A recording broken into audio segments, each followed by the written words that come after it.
अरे क्या कहे भैया, हम तो सीधे साधे लोग हैं, लेकिन पूजनीय महाराज जी को सुनो, माता जी को सुनो। आप लोग हमको बुलाते क्यों हो, यही समझ में नहीं आता। नहीं वाकई हम तो सीधे जीने वाले लोग हैं, हमको कुछ आता नहीं, बावजूद भी आप मीठा कर ले हो तो जो भी हो। तो आइए मैं बहुत संक्षेप में कहूं। भगवान शंकर गिरी पर बैठे हैं, ते ही शब्द बड़े मार्मिक है। ते ही मतलब निर्देशात्मक है, और निर्देश उसको कहते कि जरा देखो। जैसे आपने देखा माता जी को तिलक लगाया, माला पहनाई, बजाओ जय जय सिया राम माता जी के स्वागत में, देखा ना। अब ऐसा ही देखो, तुलसीदास जी कहते ते ही, अर्थात उस, और वह हिमाचल पूरा बर्फ वाला। मैं आपसे पूछ रहा हूं, बर्फ में कोई पौधा होता है? अच्छा, अन्य पौधे होते, बर्फ के भी पौधे हैं, लेकिन वट वृक्ष होता है? ये तो बड़ी प्यारी चीज है।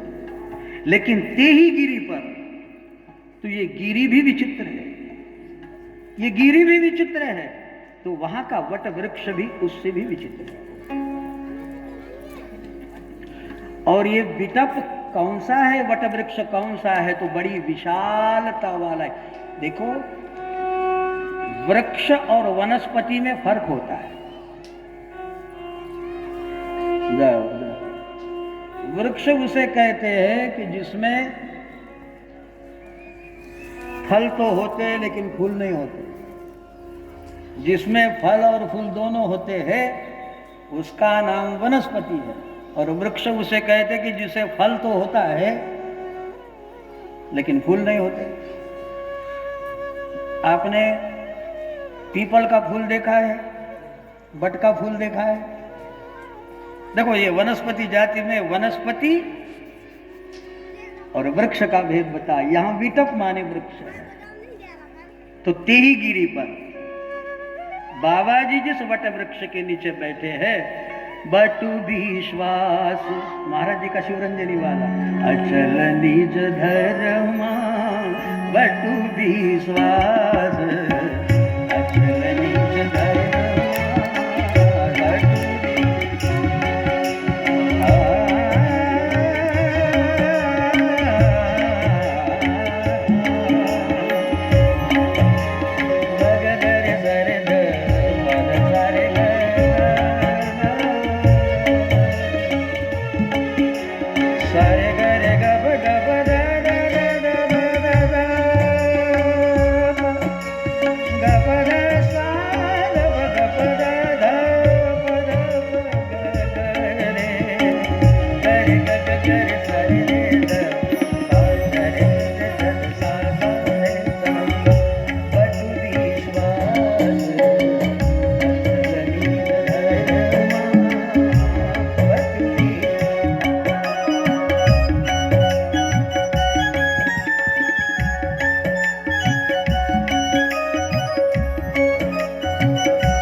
तो हमने महाराज जी से चुराए। शिवरंजनी की बड़ी प्यारी कोमल दैवत वाली शिवरंजनी हमने पहली बार सुनी। शुद्ध दैवत होता है, कोमल दैवत वाला शिवरंजनी। तो ये पता है कभी हिमाचल में बर्फ प्रदेश में वट वृक्ष हो सकता? हम इतिहास को तो नहीं नकारते, किंतु प्रेरणा यदि, जिसको हमारे राजेश्वरानंद जी कहते थे, संकेत यदि प्राप्त करना है तो संकेत यह है बटु विश्वास। और हमारे महात्माओं ने कहा है कि विश्वासम फलदायक, और हमारे शिव जी विश्वास स्वरूप है। ये बाबा जी ने पहले ही कहा, भवानी शंकरो वंदे श्रद्धा विश्वास रूपिणो। और आगे याभ्याम वीणा न पश्यन्ति सिद्ध स्व अंतस्थ ईश्वरम। ईश्वर बहिर्गम इंद्रियों से जो हम प्राप्त करते उसका नाम साधन है। लेकिन उसी के द्वारा, जैसे महाराज जी ने कहा कि निर्गुण क्या और सगुण क्या, आकार क्या और निराकार क्या, तो तुलसीदास जी ने कहा है कि जब मैं नेत्र बूंद लेता हूं तो मैं निराकारी हूं। तुलसीदास जी बाबा का वचन है, ही निर्गुण और नयन सगुण। जब मैं नेत्र बंद कर लेता हूं तो मैं निर्गुण उपासक हूं, और जब नेत्र खोल लेता हूं तो सिया राम मैं सब जगह जानी, मैं सगुण उपासक हूं। यहां सिया राम के बिना और कुछ है ही नहीं। मुझे बताओ, ये तन साधो, ये मुर्दों का दाव, और हम जितने भी यहां बैठे हैं ना, ये हड्डी मांस का पुतला है। मेरे चामड़ी के पुतले भजन कर ले, ये संतों के नहीं होते।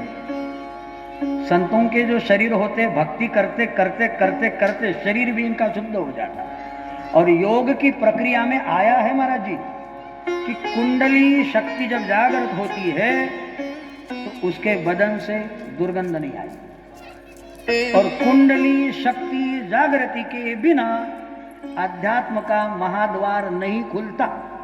और इसके लिए योग नहीं, कोई योग प्राणायाम की जरूरत है, ये नहीं। भक्ति में भी शर्त इतनी है कि जब भी अष्ट सात्विक भाव का अतिक्रमण हो जाए, बस अष्ट सात्विक भाव का अतिक्रमण हो जाए, तो जब आपको आनंद आएगा, फिर एक बीमारी आपको हो जाएगी। हम आपको कहते हैं, हमने पढ़ी पढ़ाया नहीं कह रहे, एक बीमारी हो जाएगी। आपके नाभि के पास ऐसा दुखेगा, इतना प्यारा दुखेगा कि तुम चल नहीं पाओगे, हिल नहीं पाओगे। ऐसा दुखेगा कि मानो भीतर से किसने नाभि को डोरा बांधकर खींच रहा हो, ये ऐसा खींच रहा, और आप हल भी नहीं पाओगे, ऐसा दुखेगा। और उसकी जादू इतनी प्यारी है, दवाई इतनी सस्ती है, शवासन से 5 मिनट के लिए गिर जाओ, बस हो गया। शवासन से हो जाओ। ये देखो, हम कोई योगी और योग वाली बात नहीं कर रहे, लेकिन आपको बात बताते, कोई भी आप सबके भीतर मेरा परमात्मा विराजा है। मेरे भाई, ये पेटी को क्या महत्व है, लेकिन ठाकुर जी करुणा करके साउल इज गॉड आत्म रूप से। और गीता जी में आया है, अहम आत्मा गुडाकेश सर्वभूता श्रेष्ठ। अहम, भगवान कहते, अहम आत्मा गुडाकेश सर्वभूता श्रेष्ठ, अहम आदिम च मध्यम च भूतानाम अंत। तो हमारी विनती इतनी है कि तुलसीदास जी बाबा जो लक्षण लिख रहे हैं, अब हम तो जहां मस्त हो गए तो हो जाते, कथा जैसी आराम हो जाती। तो गिरी पर बैठे और विश्वास की गिरी पर बैठे, आज से इतना ही विश्वास करें। और ये सत्य है, विश्वास नहीं, सत्य है। कौन सा? कि ये शरीर आज भी मुर्दा है, सिर्फ चेतना के कारण जिंदा लग रहा। ठीक है, क्या गलत बोल रहा हूं? चेतना के कारण जिंदा लग रहा। आंख रहेगी, कान रहेगी, लेकिन कान सुन नहीं पाएंगे, आंख देख नहीं पाएगी। और ऐसा होता है रात्रि में जब आप सोते हो ना, तो ये मौत है। प्रतिदिन सुबह हमारा जन्म है और रात्रि हमारी मृत्यु होती है, आपको पता नहीं होता। और एक दिल्ली के डॉक्टर महाशय आए थे महाराज जी, आश्चर्य, उन्होंने कहा था तुमको लगता है कि 24 घंटे हार्ट काम करता? ये दिल्ली के डॉक्टर ने हमको बताई थी। शायद कहीं मेडिकल साइंस में हो ना हो, लेकिन उन्होंने बताया था, तुम्हें पता नहीं, हार्ट भी कुछ घंटे के लिए आराम करता है। ये अद्भुत बात बताई। तुमको लगता होगा कि अरे देखो, डॉक्टर जब मेडिकल साइंस वाले जान पाएंगे कि एक्सीडेंट हो गया और हार्ट भी रुक गया, लेकिन उसको डेड घोषित नहीं करते। कब तक? जब तक ब्रेन उसका डेड नहीं होता। हार्ट बंद भी हो जाए तो शुरू रहेगा, आपका मृत्यु नहीं होगी। जब डेड हमारा ब्रेन डेड हो जाएगा, डॉक्टर कहेगा कि आर्टिफिशियल ये चल रहा है तुम्हारा, हाँ वेंटिलेटर पे चल रहा है, ये निकाल लो, हार्ट बंद हो जाएगा। तो हार्ट भी आराम करता है। बात इतनी है कि आप विश्वास करिए, और इतनी बढ़िया सस्ती टैबलेट है मोक्ष की, आप विश्वास करिए कि आज भी ये शरीर मुर्दा है, बस हो गया। तुम देखना अपने शरीर को, इस तन धन की कौन बढ़ाई, आज भी मुर्दा है। और यदि चेतन लग रहा है तो उसका कारण है मेरे भीतर मेरा परमात्मा बैठा हुआ है। और यदि परमात्मा न होता, कितनी भी अच्छी पत्नी हो, आप उसको शोकेस में नहीं रखोगे।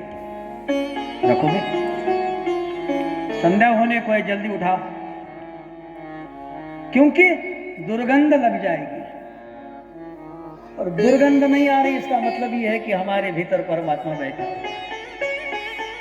परमात्मा की विदाई हुई, हमारा कुछ भी बचा नहीं। तो ये विश्वास करिए, यही विश्वास है, यही गिरी पर बैठना है, यही हमारे जीवन की ऊंचाई है।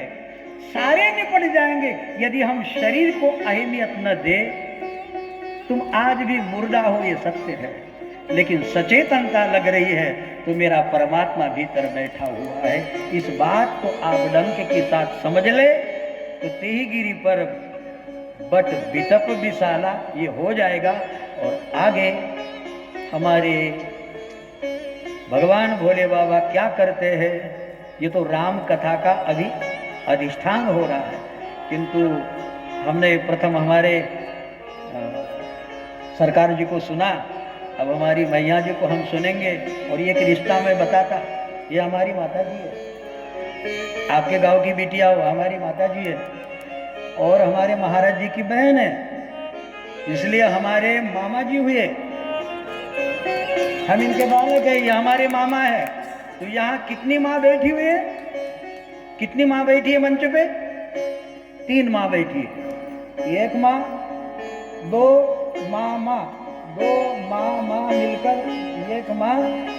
और ये कोई रिश्ता नहीं बता रहे, वाकई ऐसी आत्मीयता आप लोग जो दे रहे हो, तो हम ये सुनना चाहेंगे कि इसके आगे हमारी पूजनीय माता जी अपना अमृत प्रसाद हम सबके लिए वितरित करें, किंतु थोड़ा कम आवाज में। 1 मिनट के लिए भजन। श्री राम जय जय राम, श्री राम जय